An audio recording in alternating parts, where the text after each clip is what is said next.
صلى الله عليه وسلم عبده ورسوله. يا أيها الذين آمنوا اتقوا الله حق تقاته ولا تموتن إلا وأنتم مسلمون. يا أيها الذين آمنوا اتقوا ربكم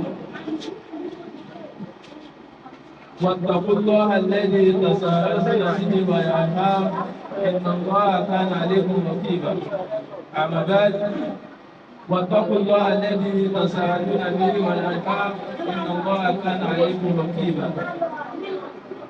واتقوا الله قولوا قولا سديدا يصلح لكم أعمالكم ويغفر لكم ذنوبكم وما يطع الله ورسوله فقد فاز فوزا عظيما. إن الأصدق الحديث كتاب الله وأحسن الهدي هدي محمد صلى الله عليه وسلم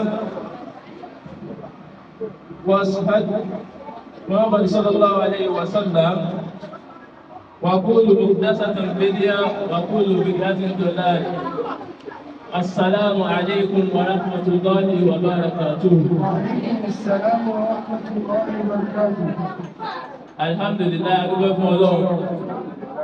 A ṣe ìkẹ́ àti ìgẹ̀ fún Ànábì wa Muhammad sallallahu alaihi wasallam. Kí ìkẹ́ náà kó má pín lórí Ànábì nìkan, kó máa bá àwọn ará ilé rẹ̀, kó máa bá àwọn sàhábà tí wọ́n jọ lùgbà, kó wá kárí gbogbo àwa mùsùlùmí pátápátá. A kí àwọn bàbá wa tí wọ́n wà ní ìkàlẹ̀ pé assalamu alaikum wa rahmatullahi wa barakatuh. A ti tó kí àwọn bàbá wa náà káàkó wọ́n tí wọ́n jẹ́ wa because mélòó àwọn òbí la máa pè láàrin ní kí wọ́n yọjú bọ̀ àwọn ọmọ rírì ẹ̀kọ́ bá ń kó àwọn ọmọ torí ẹ̀ láti rí wọn bíbẹ̀ ọ̀nà àdéhùn kí ẹ̀ṣẹ̀ ní gbogbo àwọn ọmọ náà wala la hawla wala quwwata illa billahi al-aliyyil azim. Now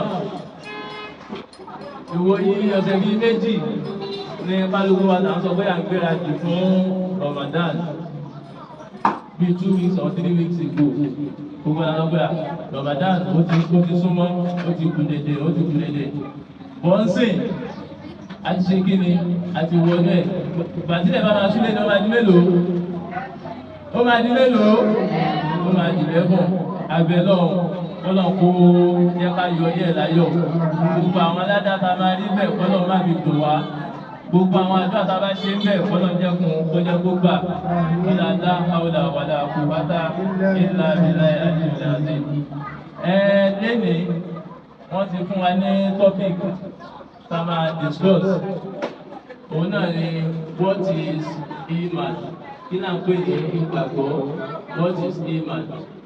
Àwọn ọ̀sáàsì wa náà orí ó ti ẹ̀kí orí àwọn mọ̀dé wa ti ẹ̀kí ti gbé àdúrà ẹ̀fà kìlọ̀ sí rèké. Àwọn ni wọ́n ṣokùnfà tí a fi ráwọn pẹ́rẹ́ǹtì bí báyìí. So ìmọ̀tọ́lẹ̀ ń kọ́ wa táwọn náà ń pọ̀ sí ara àwọn ọmọ kọ́lọ́ má jẹ́ kí wà náà bàjẹ́. Kọ́lọ́ bá wa ṣe dáadáa fún ọ̀sáàsì wa náà. Gbogbo nǹkan tó ń rí àdéjọ́ mi nù property wọn kọ́lọ́ má jẹ́ kó dàrú wala la hawla wala quwwata illa billahi al-aliyyil azim. Àmín. Now wọ́n ní ká gbé tọ́pìkì yìí yẹ̀ wò wípé kí là ń pè ní iman, what is iman. Kí ni tọ́pìkì wa? Kí là ń pè ní ìgbàgbọ́. Wàlíkùm sálàm sílẹ̀. Al-iman òun ni pé ká juwọ́ ju sẹ́lẹ̀ fún Ọlọ́run, ká ṣe kí ni ká nígbàgbọ́ tó yè kooro nípa gbogbo nǹkan tí Islam bá mú wá fún wa, ká nígbàgbọ́ tó yè kooro nípa ẹni tí ẹ̀sìn bá mú fún wa, òun là ń pè ní al-iman. Ìmánì yìí ó wá ní àríkàn, ó ní àwọn bílà tó ti mú. Tí bílà yóò bá ti pé nínú onígbàgbọ́ òdodo, táà bá ti gbọ́ yé, táà dẹ̀ gbàgbọ́, tọ́kàn bá ti yé gẹ́nu bílà yìí àti ìjẹ́ mùsùlùmí o. àfi ká nígbàgbọ́ nínú ẹ̀. Ó dàbí kákọ́bá fẹ́ kọ́lé sí àwọn ọmọ àti foundation. Wọ́n á ti foundation bó ṣe kí wọ́n máa gbélé dúró. Tí ò bá ti ṣe foundation ṣé lè máa dúró? Ilé lè dúró, ó máa lé kí ni? Ó máa wó ni, kò sí anything tán lè kọ́ sórí ẹ̀. Ilé yẹn máa lé kí ni? Ó máa wó ni. So iman ìnígbàgbọ́ tó yẹ kóró nínú ẹ̀sìn òun náà ni pé ká gba gbogbo òfin tí Ọlọ́run bá ti sọ kalẹ̀ fún wa ká lè kí ni? Ká gba gbogbo òfin yẹn ká gbàgbọ́. Àìdá pé ó bá wa lára mu kò bá wa lára mu agbọ́dọ̀ lé kí ni? Agbọ́dọ̀ nígbàgbọ́ sí i. Àìdá pé àfojúrí àbá àfojúrí agbọ́dọ̀ lé kí ni? Agbọ́dọ̀ nígbàgbọ́ sí i. Nǹkan tá à ń pè ní àlìhímàn onílé. Àwa sọ pé ó ní àríkàn. Ó ní kí ni? Ó ní àríkàn tó gbé dúró, ó ní àwọn òpó. Àwọn òpó tó dẹ̀ gbé dúró ó jẹ́ mẹ́fà. Ó jẹ́ mélòó? Mẹ́fà. Mélòó? Mẹ́fà. Inshallah àwọn ayẹyẹ lọ́dẹ̀ rẹ̀ ní ẹyọ kọ̀ọ̀kan. No, Ọlọ́run wá sọ fún wa nínú Al-Qur'an. Bàbá wo Quran chapter 4 verse 136. 136. Surah An-Nisa.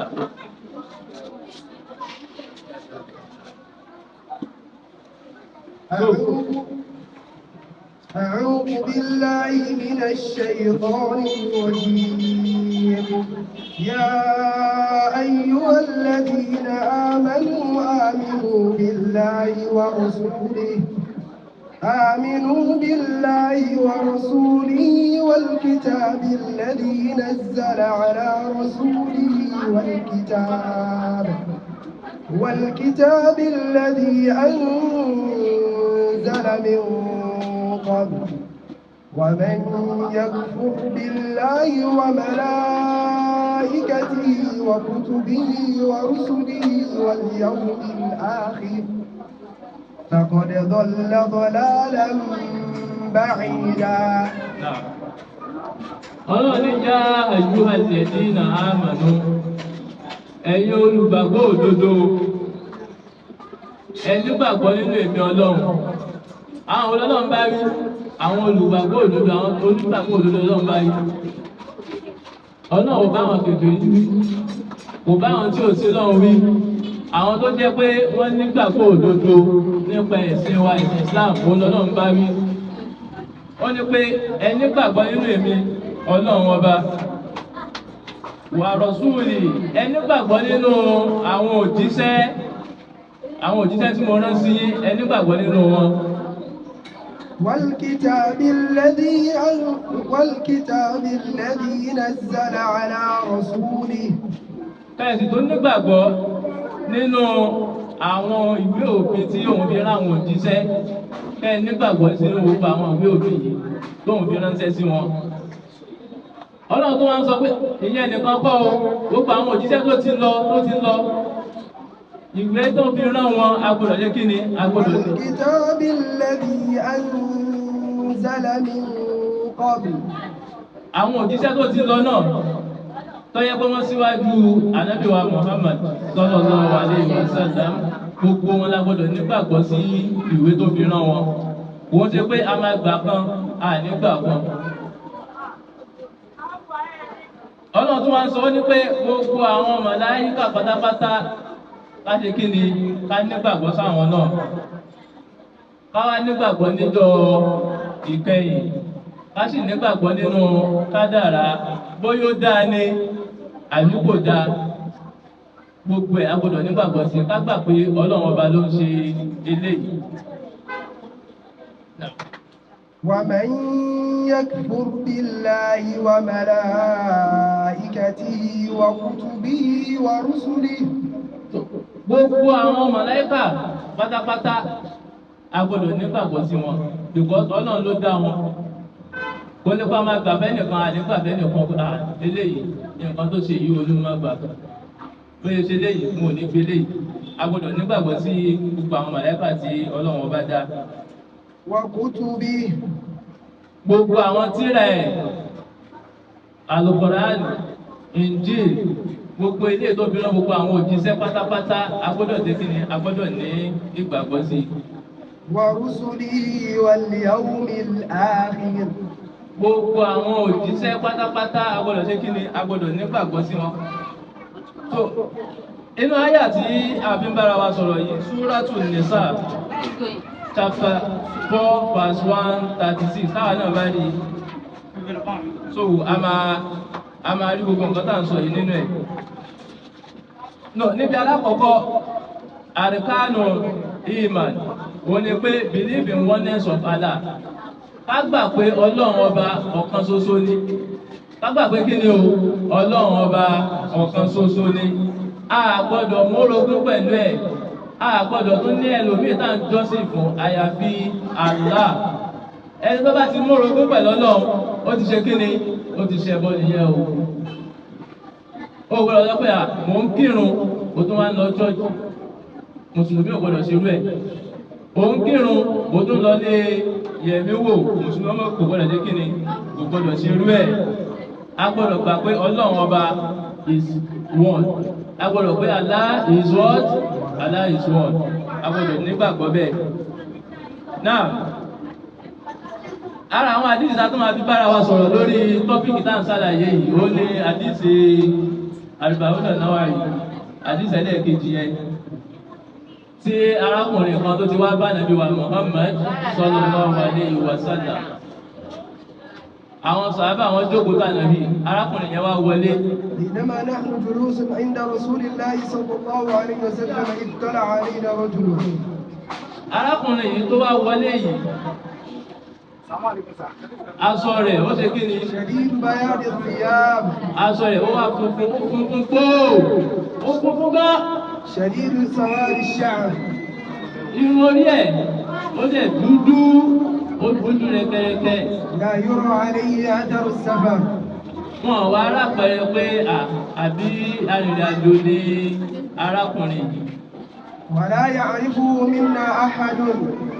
So ó wá ń béèrè lọ́wọ́ ànábì ó jókòó tí ànábì tó sallallahu alaihi wasallam ó jókòó tí ànábì ó wá ń béèrè wípé kánàbì kó fún òun ní ìró nípa ẹ̀sìn. Ó ṣàbéèrè ó béèrè pé kánàbì fún òun ní ìró nípa ẹ̀sìn kí náà pè ní ẹ̀sìn Islam. Ìgbà ilé ìta fẹ́ lò ó ní al-iman. Ó ń béèrè pé ànábì o. قال أخبرني عن الإيمان. Ṣàlàyé fún mi kí náà pè ní al-iman. Mo sì rò pé gbogbo àwọn akẹ́kọ̀ọ́ tó wà ní àwọn senior student a máa ti kàdídì àbí bẹ́ẹ̀ kọ́ ni? Àbí bẹ́ẹ̀ kọ́? Màá béèrè question lórí ẹ̀ tó bá dẹ̀ rí dáhùn. Wọ́n wá béèrè, ànábì wá ń béèrè, ó ń béèrè lọ́wọ́ ànábì sallallahu alaihi wasallam. Ó ń béèrè lọ́wọ́ ànábì pé ànábì fún mi ní ìró kí ni à ń pè ní al-iman. Ànábì wa dá lóhùn. قال أن تؤمن بالله. Òun ni pé ànábì ní òun ni pé ká nígbàgbọ́ nínú Ọlọ́run ọba.